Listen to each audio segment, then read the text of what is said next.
We're continuing our exploration of animal magnetism in the book by the same name by William Lang from 1844, and I think there's something I should briefly explain with this chapter.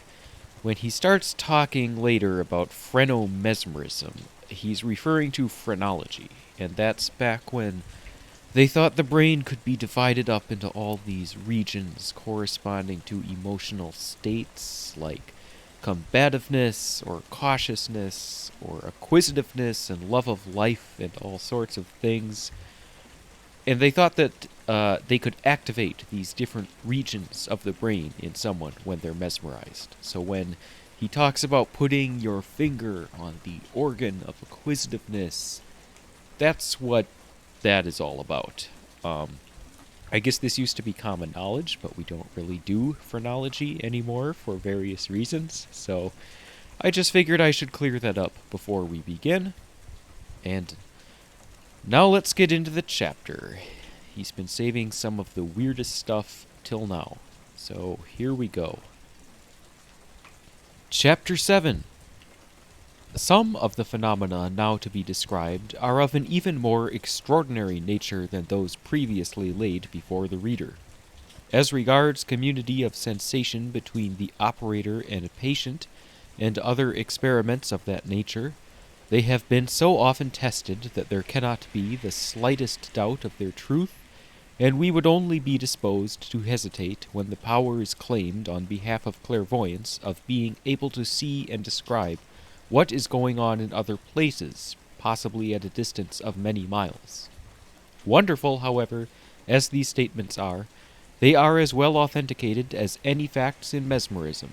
We are indebted to Lang's history of recent cases in Scotland for the following account. The subject of the experiment of this evening was a remarkably pretty, interesting-looking young woman. She was thrown into the mesmeric sleep or state in about 2 minutes. Her face became pale, and the features severe in expression. More remarkably so, I thought, throughout than in the other case. The room was completely darkened, in order that the clairvoyance might be more distinctly impressed on her. In reply to queries put in a low voice, she answered also in a low but distinct voice that she was in a state of perfect happiness and quiet, walking in light, that her own body was filled with light, that all around her was light, etc.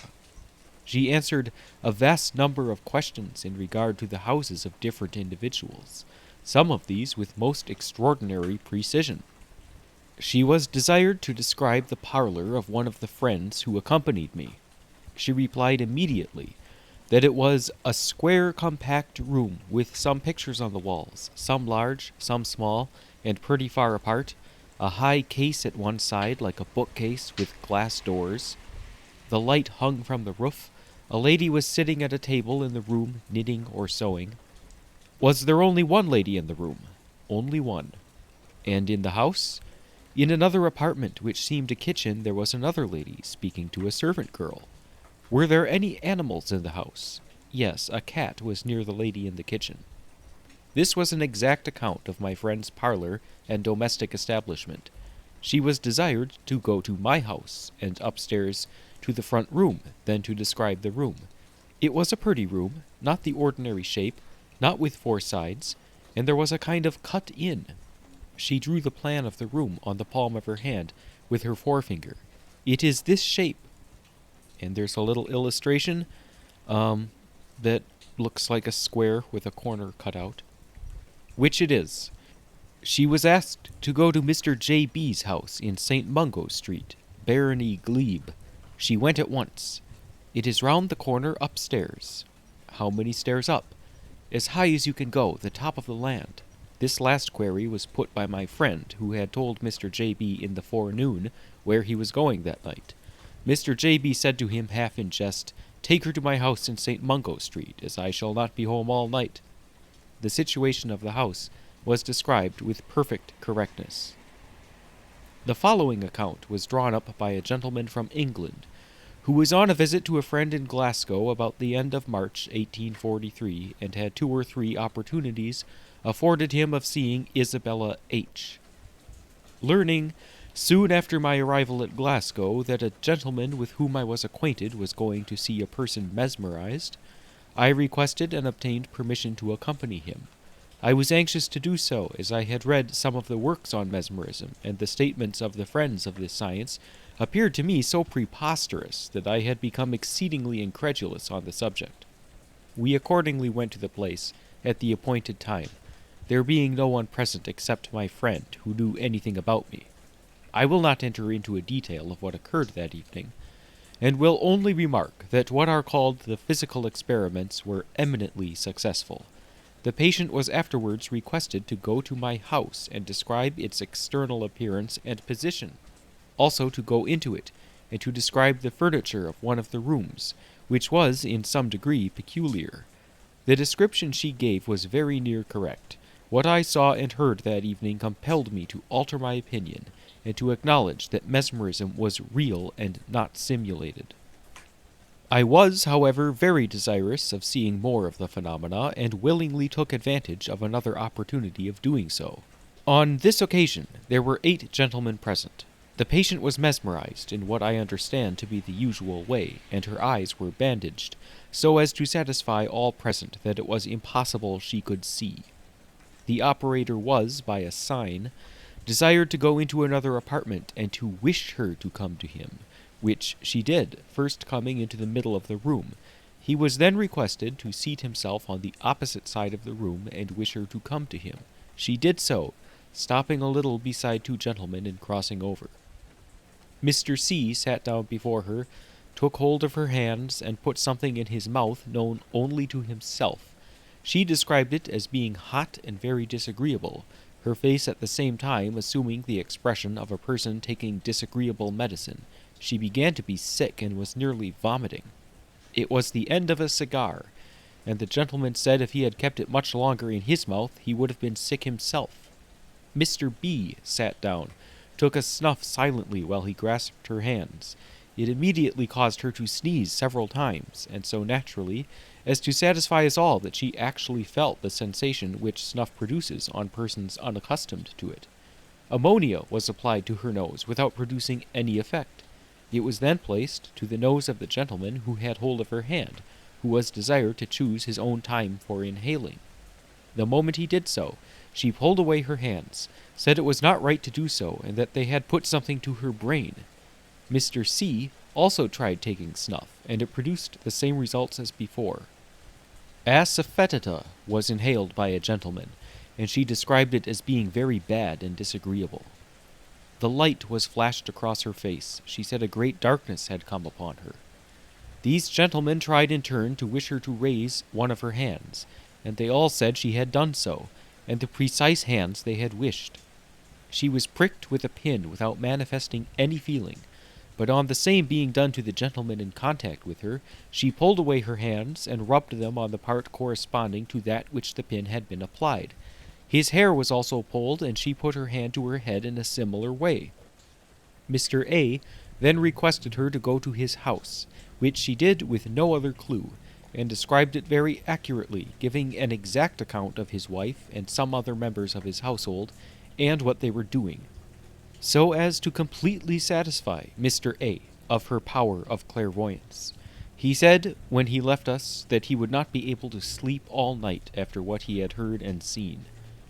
The other gentlemen being engaged in conversation, I went up to the patient, and giving her my hand, tried her powers in wishing her to grasp it or to let it go, and endeavored, by varying the wishes, to puzzle her if she did it on a plan, as some have said. But she was invariably right. The above is a very short and imperfect sketch of the transactions of the evening, which, to my mind, were very satisfactory. Another witness thus describes what fell under his observation. Besides the operator, there were 4 strangers present, including myself. Before commencing, I had some conversation with the patient. She is a young woman of apparently 23, and as far as I could judge, in perfect health. I referred to a previous meeting, and inquired if, on being awakened, she had any recollection of what had passed. She said no, and added that she never recollected anything of what passed in the mesmeric state. The operator having proceeded to throw her into the state of trance, This was effected in little more than a minute. Her eyes gradually closed, and a sort of sigh, or more properly speaking, a long-drawn breath, announced that she was asleep. The states of pliant and rigid catalepsy were now exhibited, and here I observed that the same passes which produced the rigid state, if continued too long, brought the arm or leg back again to pliancy. I then assisted to cover the eyes of the patient with a bandage of the most complete description, and satisfied myself that, from the use of her eyes at least, she could derive no possible assistance in any of the proceedings which were to follow. While the operator was engaged with the other gentleman in another part of the room, and I was left standing alone near the patient, I looked earnestly upon her right hand, then resting on her knee, and inwardly, without even a motion of the lips, expressed a wish that it should rise towards me. It did gradually rise, and was extended in the direction in which I stood. Another of the gentlemen present afterwards, at my desire, or rather on my making a sign to him to that effect, tried the same experiment on the left hand, and with the same result. I had arranged in the forenoon, with one of the gentlemen present, that at a time to be indicated by myself and without notice to the operator, he should leave the room and go through a passage and into another room, and that at the expiry of 3 minutes he should wish the patient to come to him. I had been told that, on several previous occasions, a person had gone out of the room, and at once expressed a wish that she should follow, and that she had immediately done so. But I thought it possible that she might so follow because she heard the person go out. To test the experiment properly, therefore, I arranged, as I have stated, that the gentleman who went out should not conceive his wish till the expiry of the time I have mentioned. When the 3 minutes had expired, I looked towards the patient and observed that she still kept her seat, but she was sitting forward, in an attitude of attention as if listening, and she continued thus for nearly 3 minutes longer. Thinking that the experiment had failed, I said to the operator that he had better speak to her. He accordingly approached her, and taking her hand, inquired if she wanted anything. She said, "What is it you wish me to do?" "Nothing," he answered. I did not wish anything. But he had misunderstood her question. It was evident, from what followed, that she was asking for directions from him as to what she ought to do. He then said to her, "Do you hear anything?" "Yes," she replied, "a voice calls me." "Well, then go," said the operator. She paused on this, and then said, "I was asking something improper." She now rose from her seat, however, and came into the middle of the room, but the light from the fire into which this movement had brought her seemed to confuse her, and after some hesitations she said to the operator, "I cannot find the way. Put me on the way." On this he led her to the door, and set her face towards the darkness. As soon as this was done, she went on with confidence and without hesitation, walked through the dark passage, went straight into the room in which the gentleman was, and proceeded to the particular corner in which he was standing. The following experiments in regard to taste were then made. Some pounded alum being put into the operator's mouth. She hesitated and said she had got something in her own mouth of a taste like an orange. I tasted the alum myself, and it seemed to have lost somewhat of its strength, and another gentleman present was of the same opinion. Another gentleman now took her hand, and I put in his mouth a cayenne lozenge. She described it as a thing like a lozenge, hot and sweet. This description was strictly accurate. I then put an acidulated drop into my own mouth, and took hold of her hand.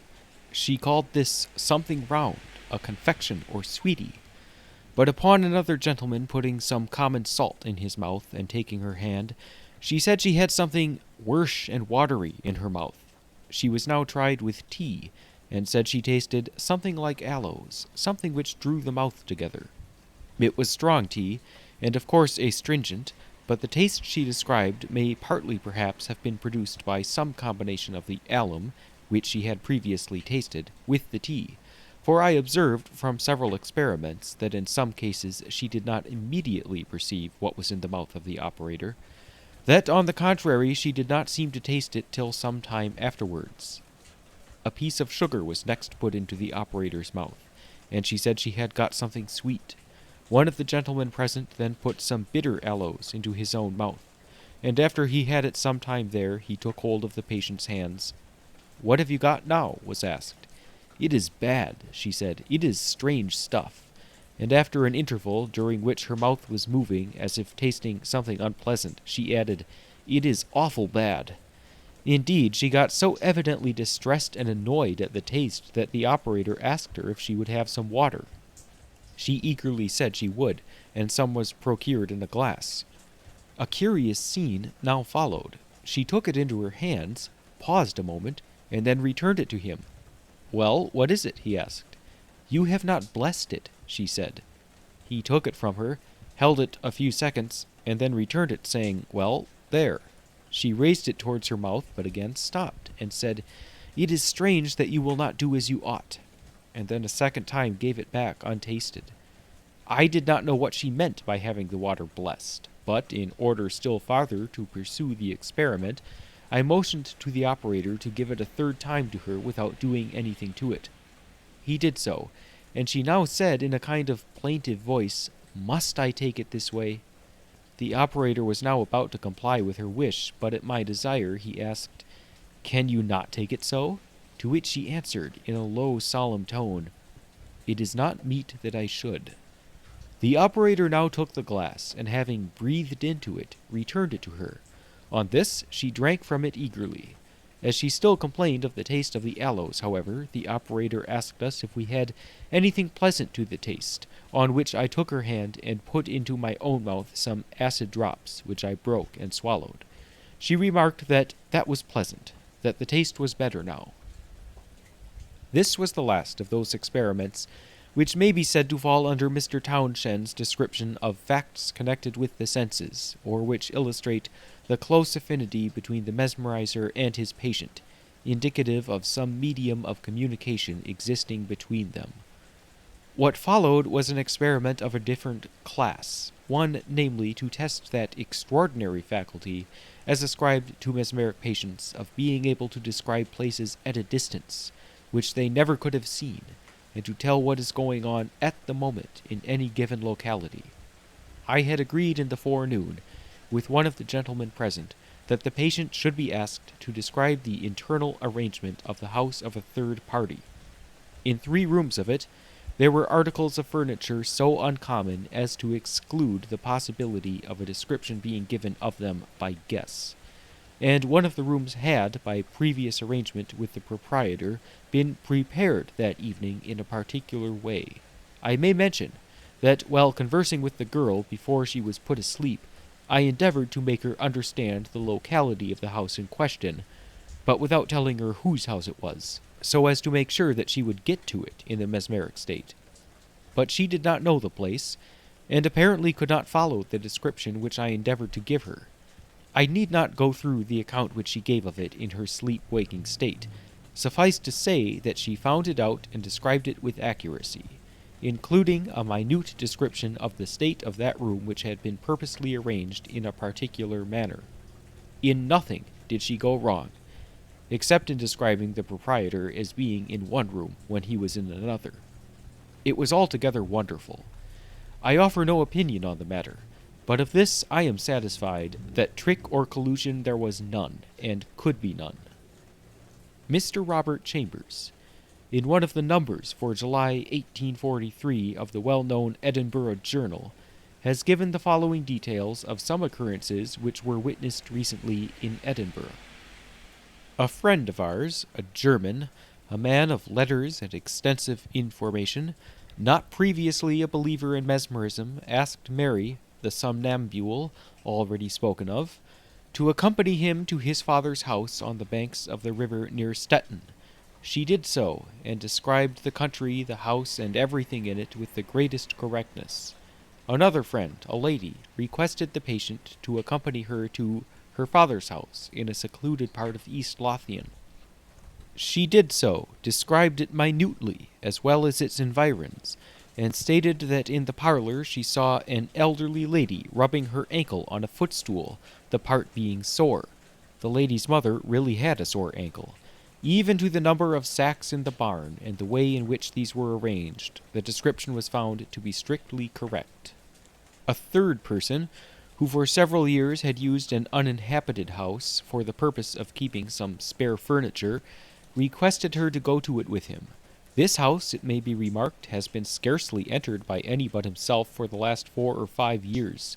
She, without prompting or leading questions of any kind, described the room in which his writing table is placed, its 2 bookcases, one at each side of the room, the table itself, and a wooden chair with a cut-down back, all with the greatest correctness. In another case, a neighboring room had been arranged peculiarly, and among other singular objects placed in it was a skeleton, which was seated on a chair, with a sheet round it, and a cap upon its head. She said she saw someone sitting in the room. His head was smooth and cold. He had no feeling. A gentleman of literary and scientific attainments had her brought to his house, where he had previously made some peculiar arrangements for the purpose of testing the reality of her powers.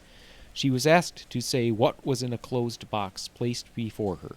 She gave a vague description of something which proved to be a book with its back uppermost. I then, says he, called her attention to the thing next it, which she described as little and round, and she spoke of a string being attached to it and a bit of lead. Resting a little, I asked her to look at the thing again and to examine it closely. She then began to move her forefinger backwards and forwards and spoke of wheels. The article was a pocket pedometer with a string and small white metal hook attached, and of course a pendulum connected with wheels in the inside. This experimenter had also placed a number of articles in the shelved recesses at the bottom of his bookcase. Having directed her attention to these, she described with correctness a model of a ventilating apparatus and a hat box in one recess, also some articles in the lowest shelf of another. He had placed in the upper shelf of that recess a plaster mask of one of his sons, and to this he directed her attention. She spoke of a thing with a lion's face. Surely, thought he, that cannot be the face of my son.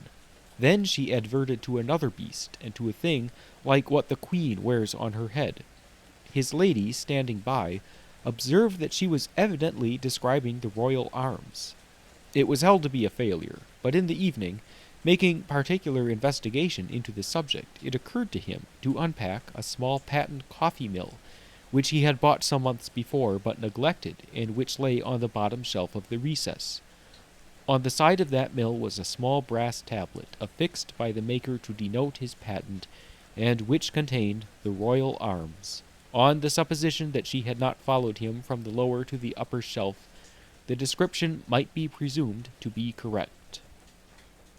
In the newspaper France Méridionale of the 1st November 1839 is the following. We were yesterday present at a sitting of experiments on magnetism, the result of which have entirely dissipated whatever doubts previously remained on our minds, on the so much contested fact of vision without the assistance of the eyes. Monsieur Ricard gave in this séance the most evident proofs of his prodigious moral power, and of the lucidity of his somnambulist Calixte, of whom we will merely mention one fact. After having been magnetized, he played a game of piquet and écarté with astonishing precision and rapidity. His eyes were perfectly closed, cotton filled up the orbits, and a bandage was bound over them. The cards were brought by a physician who believed but little in magnetism, and were examined by several persons, among whom was a conjurer, who prided himself upon knowing all the tricks practiced by persons in his profession. At another time, Calixte, after having been magnetized, a card was placed on the region of the heart, and he named without hesitation the ace of clubs. His eyes were padded over and bandaged with a thick handkerchief. He then played with the most skeptical several games at écarté with new cards, without making the least mistake. If his adversary named in playing a different card from that which he played, the somnambulist was annoyed, complained of his bad faith, and added, "Why do you try to deceive me? I can see them better than yourself, and to prove it you hold such and such cards in your hand." One of the players, suspicious in the extreme, having raised the bandage in order to convince himself that no ray of light could arrive at the organ of sight, was scolded by the somnambulist in no measured terms, and owed his conversion to magnetism to the following experiment. "So you think I can see with my eyes," said the somnambulist to him. "Are you then so blind as not to comprehend that my eyelids being pressed upon by padding and a bandage which annoy me terribly, it is impossible for me to perceive anything in the ordinary way? Well then, go into the next room, stick against the wall with a wafer any card you please, and you will soon know whether I shall be able to tell it or not." This was accordingly done, and Calixte named, without much hesitation, the King of Diamonds, which was correct. 12 pieces of ribbon, of different colors and shades, were given to the patient, who distinguished them in the most exact manner. A stopwatch, of which the hands had been purposely deranged, was applied to the region of the heart, and he told the hour which was indicated. The same individual was magnetized lately in Paris by Mr. Macpherson Adams, who has published an account of the seances in the Medical Times, October 15th, 1842, and similar phenomena were elicited, the somnambulist playing écarté and naming the cards in his adversary's hand. While playing, he seemed much annoyed by the brass hinge of the card table, and for a long time we could not tell the meaning of his fretful motions, till he complained of the brass, when we turned the table for him. He also selected a coin, which had been touched by his magnetizer, from several others. I then put him in contact with the captain, and asked him about his health, if he had lost any limb, or the use of any organ. He said he was then suffering no pain, that he had lost no limb. I asked if he was deaf or blind. The reply was, he sees better with one eye than the other, and on being desired to name which eye was the best, he named the left, which was quite correct, for the other eye was quite gone, though unless looked into, not to be easily perceived. Another experiment we made was to see if he could tell us the name of 4 cards with their faces on the table. He said he could not, he thought, tell us the color, but he would count the points for us, which he did correctly. Only once he counted 7 instead of 10.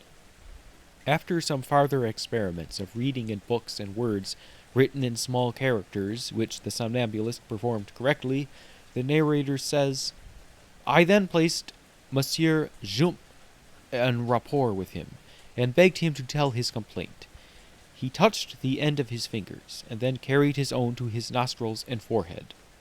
He had no particular illness or pain, but said he had a nerveuse maladie partout. This was strictly true. He had just sustained a heavy loss, and I had asked him to come to me to amuse him. Calixte could not bear the brass buttons on the jacket of the little page with whom I placed him en rapport, but made him take off his coat before he would touch him. We also tried the community of taste.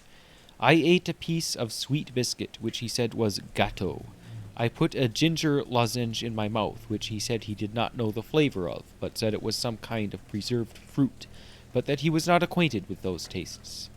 I then took some brandy, from some brandy cherries with sugar in it, and he said it was some sort of liquor, brandy, or rum, or something of that sort.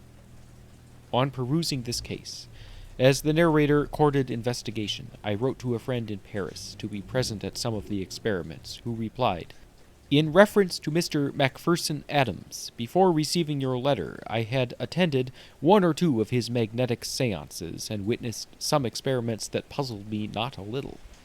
In fact, I went to scoff, and remained to pray in further enlightenment. His man cannot read sealed letters yet, although he is trying hard.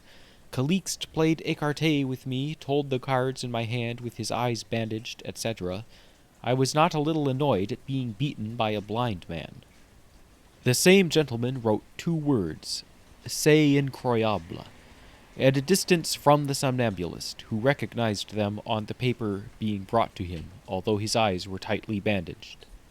The subject of phrenomagnetism, or phrenomesmerism, has recently excited much attention, both in the United States and in England.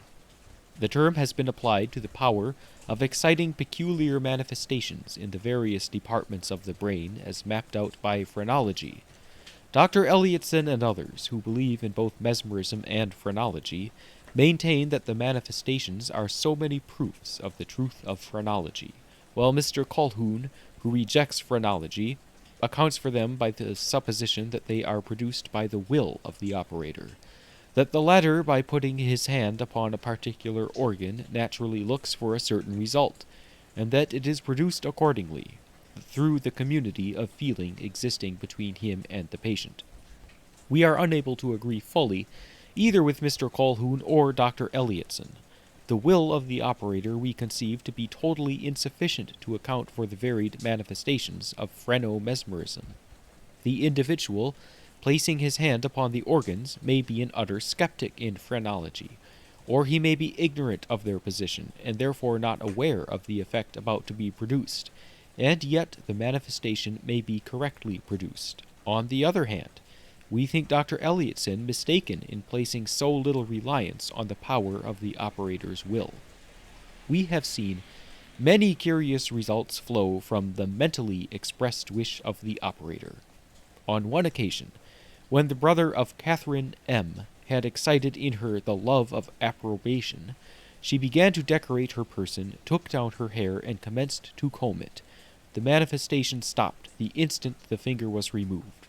We quietly requested him, without again going near the patient, to proceed to a distant part of the room, and there to wish that the manifestation should be resumed.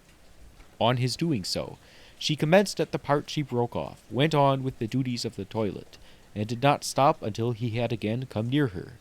He was then requested also, in such a manner that the patient could not be aware of what was about to be done, to put his finger upon conscientiousness, but firmly to will the manifestation of acquisitiveness.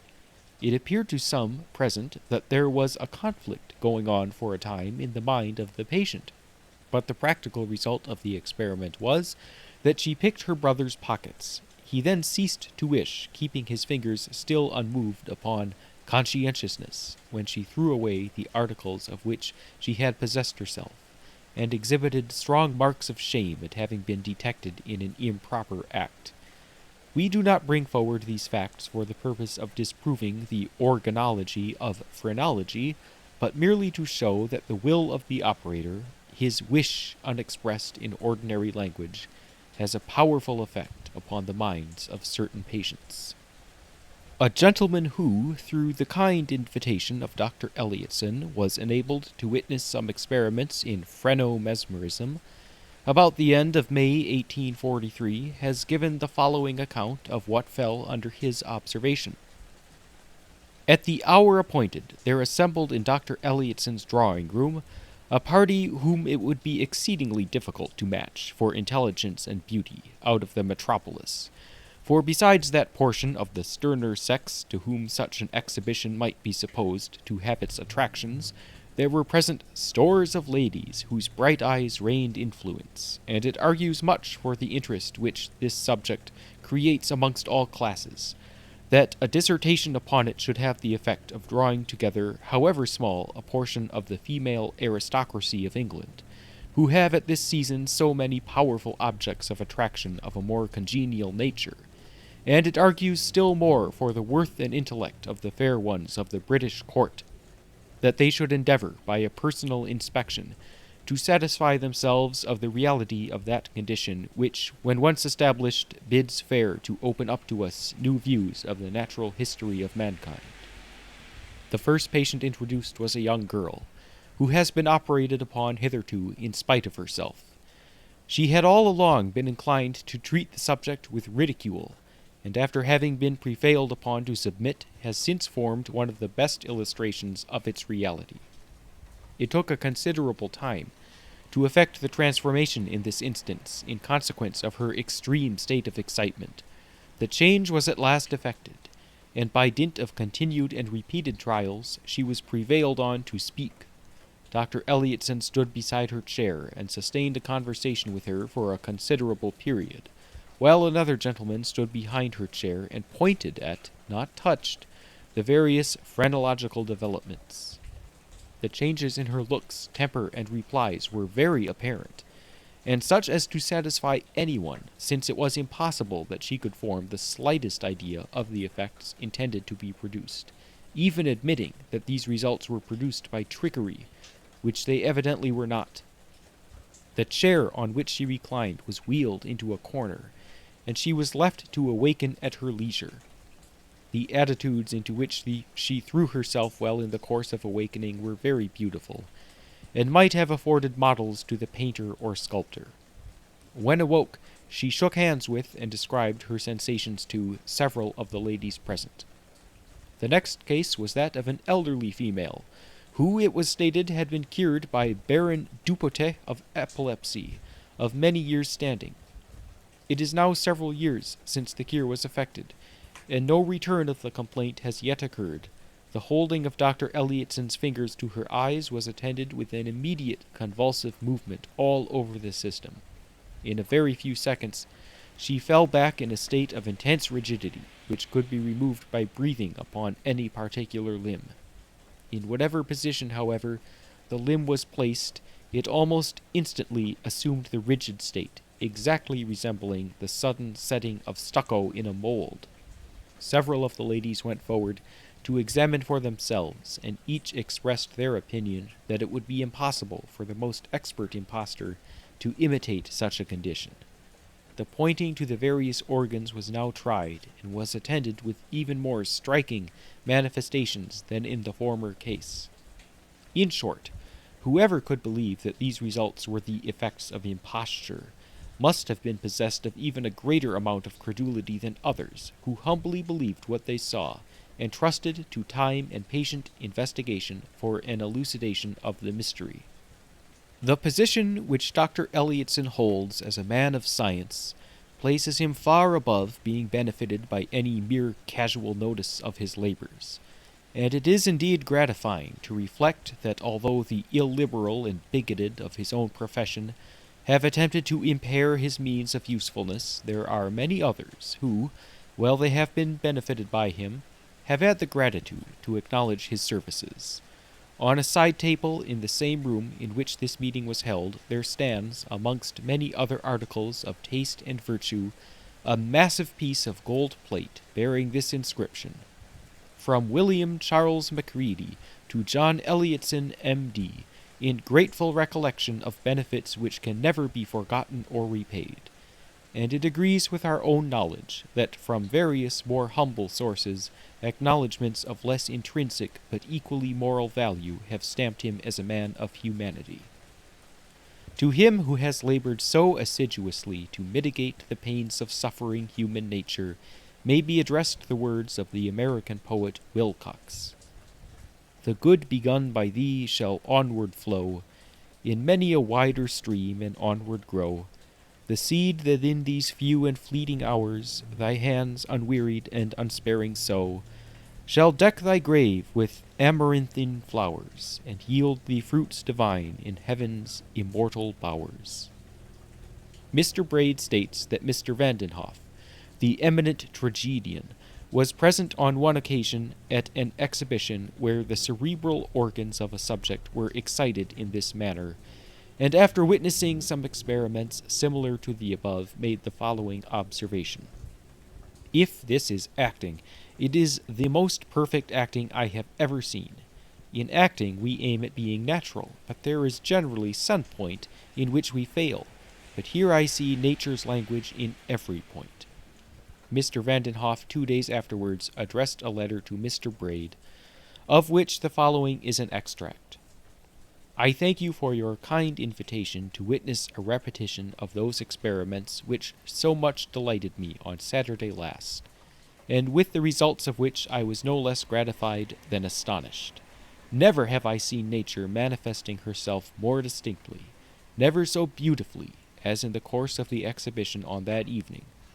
I believe you know I was a decided skeptic in the mesmeric influence, and I was something more in relation to its phrenological sway, of which the manifestations, while under its mysterious influence by the 2 young ladies of my own immediate acquaintance, who could not have had any knowledge of the subject prior to their experience on that evening, have perfectly convinced me by their truthfulness." And that is the end of the chapter. One more chapter left, and then the supplement by the Reverend Chauncey Townshend. And I think I'll have to split those into 2 separate episodes because they're both on the long side. But we are learning a lot of interesting stuff, and we'll be wrapping up soon.